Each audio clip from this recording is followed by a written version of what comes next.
ইতিহাস ঐতিহ্যমণ্ডিত এক ঐতিহাসিক স্থান কেন্দুয়ার রয়্যাল বাড়ি দুর্গ।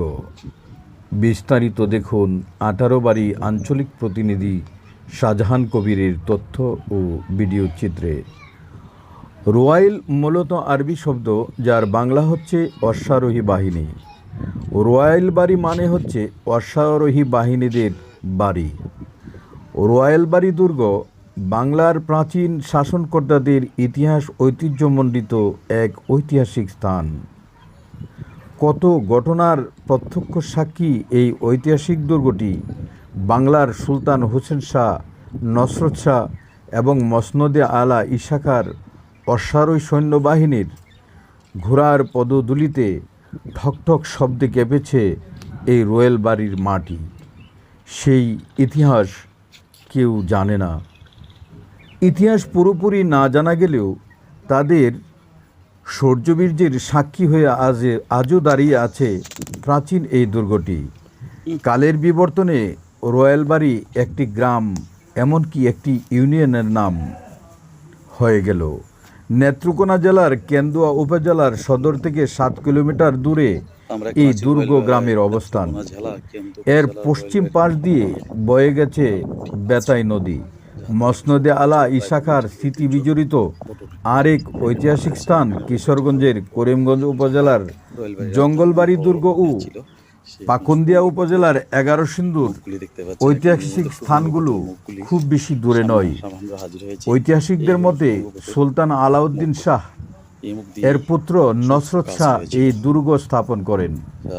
ঐতিহাসিকদের মতে নসরত আজিয়াল পরবর্তীতে তার শাসন অন্তর্গত বৃহত্তর ময়মনসিংহ নসরত শাহী পরগনা নামে পরিচিতি লাভ করে এবং আকবর শাহের সময় পর্যন্তও পরগনাটি এ নামেই পরিচিত ছিল।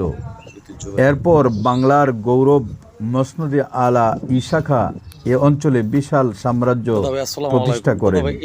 কিশোরগঞ্জের জঙ্গলবাড়ি ও নেত্রকোনার রয়্যাল বাড়ি দুর্গের নিয়ন্ত্রণ নিজ হাতে নেন। আপনি এখানে আসছেন এটা তো জানতে পারতেছেন নাকি? অনুসন্ধানে জানা গেছে রয়্যাল বাড়ি থেকে জঙ্গলবাড়ি পর্যন্ত যাতায়াতের একটি রাস্তাও ছিল, যা ধ্বংস হতে হতে কিছুদিন আগে পুরোপুরি নিশ্চিহ্ন হয়ে যায়।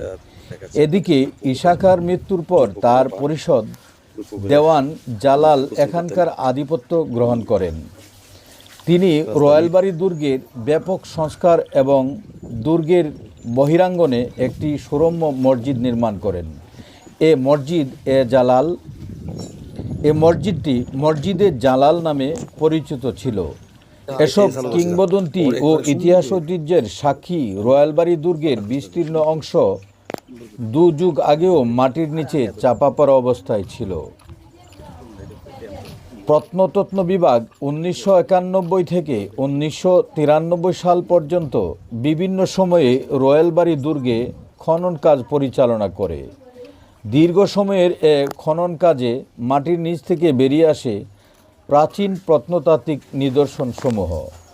উদ্ধার করা হয় ইটের দেয়ালবেষ্টিত দুর্গ, মূল প্রবেশদ্বার যা সিংহদ্বার নামে পরিচিত, বহু কক্ষ বিশিষ্ট একাধিক ইমারতের চিহ্ন, শান বাঁধানো গাছসহ 2টি বড় পুকুর, 2টি পরিখা, বুরুজ টিভি বা উচ্চ ইমারত টাওয়ার, 12 দুয়ারি টিভি, কবরস্থান, মসজিদ, মেহরাব, চৌরা প্রাচীর, লতাপাতা ও ফলে ফলে আঁকা রঙিন প্রলেপযুক্ত কারুকাজ, পোড়ামাটির অলঙ্কৃত ইট, টালি, জ্যামিতিক মোটিফ, টেরাকোটা, বর্ষা, প্রস্তরখণ্ড এবং লোহা ও চীনামাটির তৈরি নানা ধরনের জিনিসপত্র।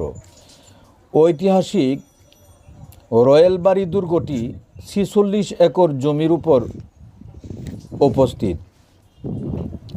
পুরো দুর্গটি পূর্ব পশ্চিম দিকে লম্বা ও প্রাচীর দ্বারা বিভক্ত। দুর্গের প্রাচীর নির্মাণে ইট ব্যবহার করা হয়েছে। এছাড়াও দুর্গে রয়েছে 5টি পুকুর, 1টি প্রধান দরজা, বেশ কিছু প্রবেশদ্বার, সীমানা প্রাচীর এবং প্রাকৃতিক প্রাচীর ছাড়াও বেশ কিছু প্রাচীন স্থাপনা ধ্বংসাবশেষ।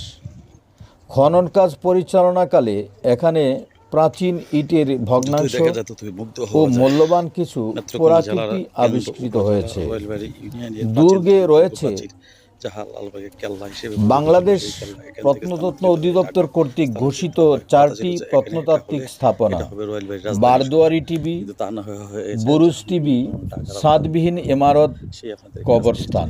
প্রামাণ্যচিত্র ঐতিহাসিক দেখাচ্ছি। স্থানটি পরিদর্শন করতে চাইলে দেশের যে কোনো স্থান থেকে ময়মনসিংহ, কিশোরগঞ্জ অথবা নেত্রকোনা জেলা থেকে অতি সহজেই কেন্দুয়া রয়েল বালিতে আসতে পারেন।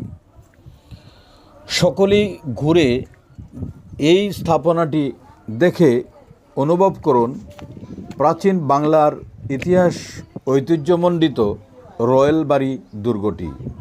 ধন্যবাদ সবাইকে।